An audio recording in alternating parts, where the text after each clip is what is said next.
Buenas tardes, queridos radioyentes. Esta tarde tenemos con nosotros a Amelia Repeto, actriz, directora y docente de teatro. Buenas tardes. Hola Yolanda, ¿cómo estás? Gracias por invitarme. Cuéntame, ¿cómo una psiquiatra acaba en las artes escénicas? Bueno, es una historia larga que espero que no lleve todo el tiempo, pero te voy a hacer un resumen.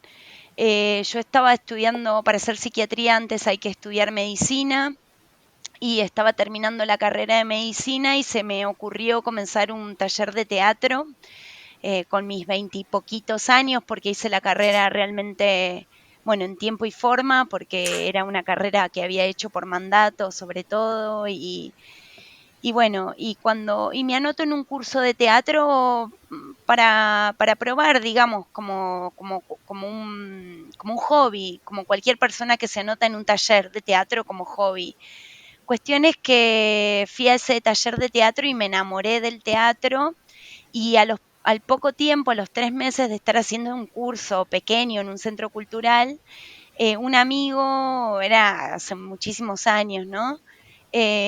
Cuando no había tanto, no había Google, bueno, había Google, pero no era como ahora que todo está en, no había smartphone, no había nada. Me dice, están haciendo un casting para un festival de teatro que va a ser en Uruguay, yo no conocí Uruguay, eh, y bueno, van a hacer un casting. Y le digo, ay, yo quiero ir al casting porque me sentía fabulosa en mis 3 meses de teatro, sentía que era lo mío. Y le digo, ay, pero no tengo ningún currículum. Bueno, me invento un currículum. Y con el currículum y audicioné. Entonces, como que a partir de esa quedé y viajé al Festival de Teatro. En el momento del festival me encontré con un festival latinoamericano donde todos tenían mucha experiencia y mis compañeras de la obra tenían mucha experiencia y cuando empezamos a hablar dónde estudiaba cada una, ellas me dicen, yo digo, no, yo mucho no estudié, bueno, no sé cómo había quedado, no sé. Cuestión que les pregunto, ¿y ustedes dónde estudiaron? Y me dicen, en ese momento era el IUNA. Y le digo, ¿qué es el IUNA? La Universidad de Teatro, me dicen. Y yo, que no tenía nada que ver con ese universo, le digo, ¿cómo existe una universidad de teatro? Y me dicen, sí. Y le digo, ay, pero ¿qué se estudia ahí? Y me empiezan a contar y yo me volví loca y ya al año siguiente rendía lo que sería aquí el MIR para hacer psiquiatría. Y bueno, y comencé la residencia en psiquiatría, entonces me di un tiempo y dije, bueno, la universidad en Argentina es pública y gratuita, pero el ingreso en ese momento a teatro era muy, muy difícil, entraban un 10% de la gente que se presentaba pero yo tenía un nivel de impunidad tremendo porque mi vida iba a ser otra cosa, iba a ser la psiquiatría, una vida muy, ya la tenía diagramada la vida como iba a ser. Entonces, finalmente hago el ingreso a la Universidad de Teatro y yo siempre digo que la puerta de la universidad, y entré a la universidad, era primero rendir 5 materias, si pasabas esas materias pasabas un monólogo delante de un tribunal y de todas las que estaban rindiendo ahí y pasé finalmente la universidad, que entraban menos de un 10%, por suerte, porque también tenía mucha impunidad, que siempre digo a las alumnas que vienen, digo, de no perder esa alegría y esa potencia y ese desparpajo que tiene uno al principio al hacer teatro, no perderlo porque te da, la afirmación que te da es no estar neurotizada con eso, te da una potencia escénica tremenda y bueno, yo creo que toda la vida el teatro había sido un poco lo mío, solamente que no me había encontrado porque no era algo que si bien lo había hecho en la escuela y todo, no era algo que era parte de mi vida ni de mi idiosincrasia, toda mi vida era muy estructurada. Entonces finalmente hice la Universidad de Teatro y la Universidad de Teatro me conectó con la escena porteña y la escena porteña a lo largo del tiempo me fue tomando y mi vida de psiquiatra, terminé la psiquiatría, ejercí años de psiquiatra, pero finalmente no fue que un día dije, listo, termino, la dejo aquí, sino que el teatro me fue absorbiendo, absorbiendo, y entonces empecé en la docencia, empecé como ayudante de cátedra en mi propia universidad, luego rendí examen para ser jefa de trabajos prácticos en mi universidad de arte, en la Universidad de Arte, que era pero en la rama de audiovisuales para dirigir actores y actrices, para los directores y directoras de cine como jefa de trabajos prácticos, y así la vida fue virando y fui finalmente dejando la psiquiatría y dedicándome al teatro, y siempre en mi vida de psiquiatra llevaba el teatro a la psiquiatría, y en mi vida de creadora escénica, no tanto como actriz, bueno, creo que empecé a llevar la salud mental al teatro y a fusionar estas dos convivencias que hay en mí, que pensaba que había sido una pérdida de tiempo, pero finalmente hoy lo miro retrospectivamente y no ha sido una pérdida de tiempo, al contrario. Eh, el teatro tiene mucho de salud mental y de comportamiento, de la mente, ¿no? Y bueno, entonces no fue para nada una pérdida del tiempo, al contrario. Ahora mismo estás inmersa en un proyecto que es el Laboratorio de Creación de Monólogos. Háblanos Sí, un poquito sobre... sí. Estoy haciendo un laboratorio de creación de monólogos en el Umbral de Primavera. Es un lugar muy querido, muy amoroso, un teatro precioso, en donde vamos trabajando a partir de las singularidades, por eso de cada intérprete y del deseo de cada intérprete sobre qué tiene ganas de decir cada intérprete, vamos trabajando generar un monólogo. No tanto desde siempre digo que hay como un oxímoron en mi taller, en mi laboratorio, porque es como un laboratorio como no textocéntrico, donde le faltamos el respeto al texto.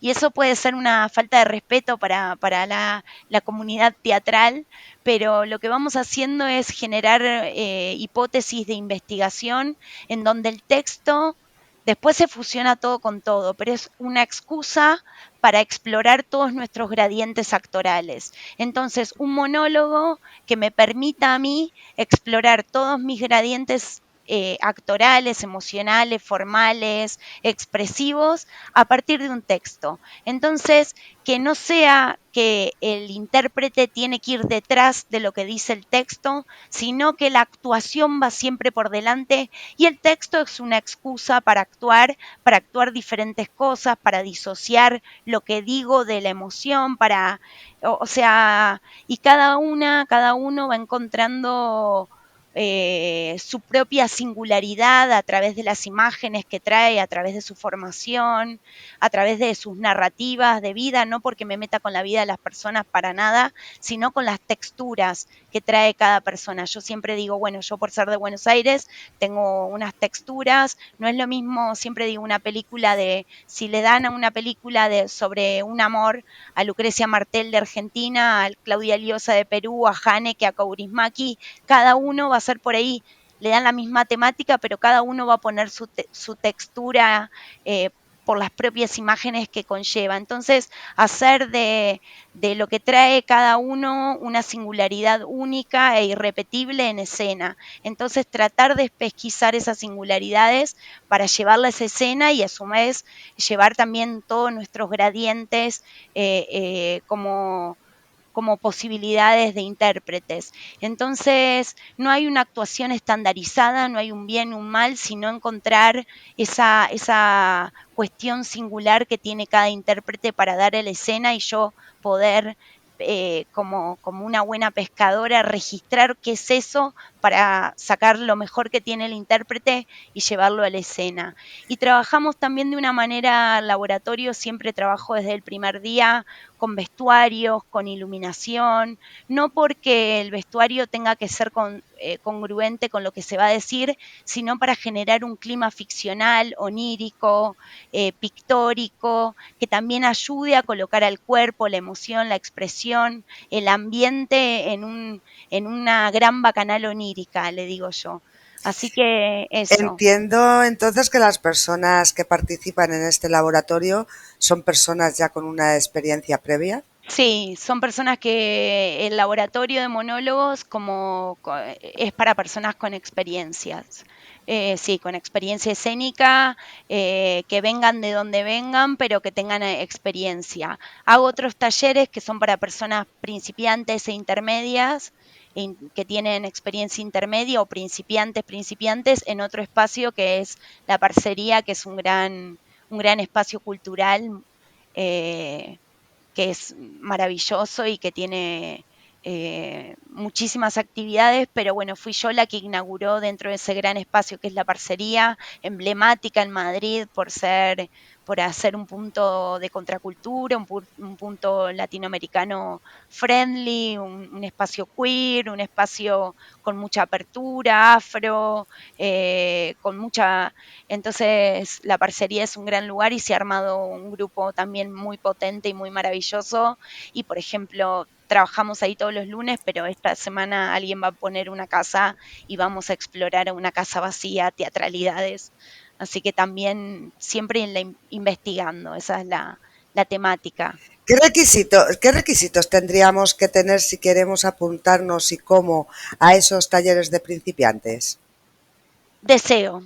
Ese es el principal requisito, tener deseo de actuar y tanto el de monólogos, tener deseo de tener ganas de crear un texto que lo pueden crear ahí trabajando asociación libre o mucho deseo de algo que puede ser, yo digo, todo se puede actuar, en Argentina decimos hasta la guía telefónica se puede actuar, las que somos un poco más viejas, pero bueno, el antiedipo de Deleuze y Guattari se puede actuar, todo se puede actuar si hay deseo de actuar.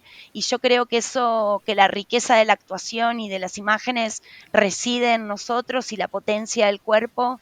Entonces, y yo creo que el deseo, no hay maquinaria más potente que el deseo de actuar. Entonces, muchas veces vale más alguien que no tiene tanta experiencia, pero que tiene un deseo que quizás el deseo también se va encendiendo a medida que uno hace la actividad. Digo, el deseo mueve montañas. Peco de un poco de estar muy pregnada como buena argentina del psicoanálisis. Entonces, ahí Lacan y todo, peco de eso. Pero también el deseo como maquinaria de mover cualquier cosa, digo, no hay. El deseo es una máquina muy potente y si quien mira tiene la capacidad, yo siempre, la formación en teatro me formé en un momento muy duro del teatro, donde el maestro, la maestra eran duras, en la universidad era dura, los maestros, los grandes maestros eran muy duros. Yo creo que agarrando su genialidad, pero tratando de dirigir desde el deseo, encendiendo el deseo del intérprete, creo que es una manera muy amorosa y feminista también de que las personas puedan sacar lo mejor de sí y no desde el trauma, sino desde un lado más de la ternura y de encender el deseo. Eso no quiere decir que no se va a criticar o que no se va a decir cuáles son los puntos débiles, pero hay maneras y maneras, hay amorosidades, hay formas de dar devoluciones y yo creo que esas formas hacen que a la persona, en vez de traumatizarla, se le encienda el deseo. ¿Dónde podemos ver a Amelia como actriz actualmente? Actualmente no estoy en escena, pero a partir de marzo voy a estar, del 1 de marzo voy a estar en el Teatro del Barrio, que ha ganado el Premio Nacional de Teatro, es un teatro hermoso de Madrid, que está en Lavapiés. Voy a estar con una obra de Fernando Ferrer, un gran director y dramaturgo argentino bueno, que tengo el gusto de estar en su obra.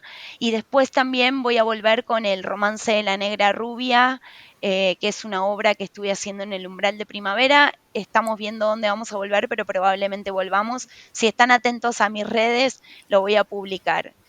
Y como creadora hice mi última pieza en el Reina Sofía, así que viendo que se pueda repetir esa obra, que fui directora, no, no participé, pero fui directora.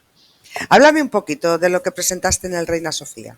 Bueno, en el Reina Sofía gané una residencia artística que se llamaba Tejidos Conjuntivos, que duró hasta ahora, hasta octubre, empezó en enero de 2024 y acaba de terminar, e hice una pieza que constaba, digamos, que dialogaba con el arte contemporáneo y constaba de una instalación escénica, una performance y otra instalación escénica con cine en 16 milímetros, con una película que hice, y toda la pieza era una gran performance. La temática de la pieza era el exilio femenino, siempre se consideró el exilio como una de las principales causas para el desencadenamiento de enfermedades de salud mental, y siempre se consideró que el exilio está arraigado al exilio político, al exilio por guerras, pero hay una nueva hipótesis que es la que las mujeres estamos dando batalla, que es el exilio, no el exilio, la batalla feminista que estamos dando. Lamentablemente crecen los femicidios, crecen la violencia de género, y entonces la hipótesis mía era tomar documentos de mujeres que hayan migrado, sí, por ahí sin enunciar qué es lo que les había pasado, y de eso hice un disco de vinilo que formó parte de la primera instalación escénica. Entonces trabajé con todas mujeres el trauma del exilio y la medicalización del trauma. Entonces era una crítica poética, claro, sin ser directa, hablando de otras cosas, era una crítica a la medicalización del trauma por el exilio. Y en el medio había, digo, había cajas de clonazepam gigantes, transcurría con las mujeres migrantes en el jardín, en las instalaciones escénicas, hice una película de 16 milímetros, así a la anticuada, en el cementerio con cajas de clonazepam, hice la película, y también en el medio había un musical de una canción de Cyndi Lauper, de todos bailarines, haciendo una canción como contrapunto de los momentos más angustiosos y solemnes, y bueno, la performance tenía momentos muy crudos, entonces trataba de hacer punto y contrapunto dramatúrgico sobre esa temática, que era migración femenina, salud mental, trauma, medicalización del trauma, también una crítica a la psiquiatría, pero no una crítica directa enunciada, sino una crítica poética. O sea que finalmente lo que hiciste fue fusionar tus dos carreras. Sí, también. Y la primer pieza que hice en el Reina Sofía se llamó Artificio para atravesar la psicosis, que era sobre documentos tomados en un pabellón psiquiátrico de una cárcel de Ezeiza, de Argentina, una cárcel de máxima seguridad en la cual trabajé 4 años y dictaba clases de teatro ahí, dormía ahí, era un programa de derechos humanos.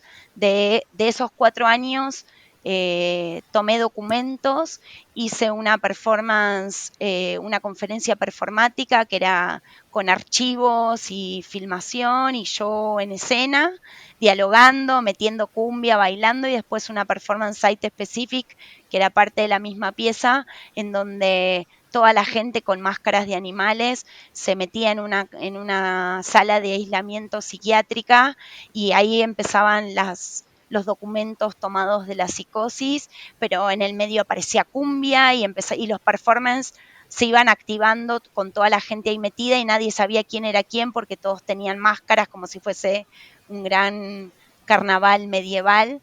Entonces estaban entre la gente, los performers.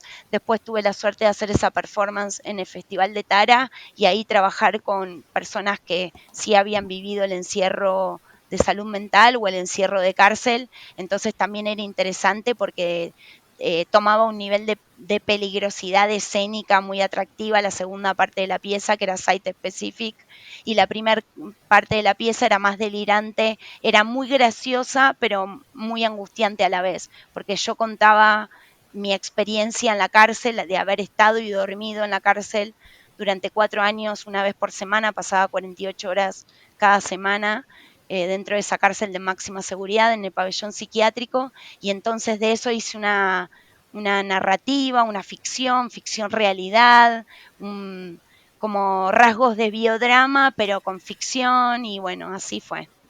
También ahí fusionaba las dos artes, digamos. ¿Cómo podemos ponernos en contacto contigo si queremos acceder a estos talleres? Me pueden dejar un WhatsApp que digo mi móvil, si querés, y Sí. también mis redes sociales. Mi móvil es, apunten, es 666-137-644. Y como locutora que no soy, voy a repetirlo.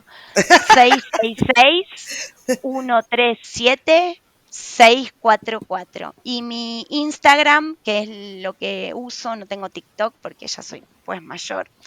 Mi Instagram es amelia.repeto con 2T, @amelia.repeto con 2T. Así es mi Instagram. Pues Amelia, muchísimas gracias por habernos atendido esta A tarde. vos, Yolanda, por ser amorosa y bueno, eso. Y si te parece, Gracias. seguimos en contacto para cuando en marzo me has dicho. En Eh, marzo y para cuando vuelva la negra rubia también avisarte a ti bueno, y a tu producción y todo. pues perfecto, te emplazo para volver a vernos en esa fecha. Gracias.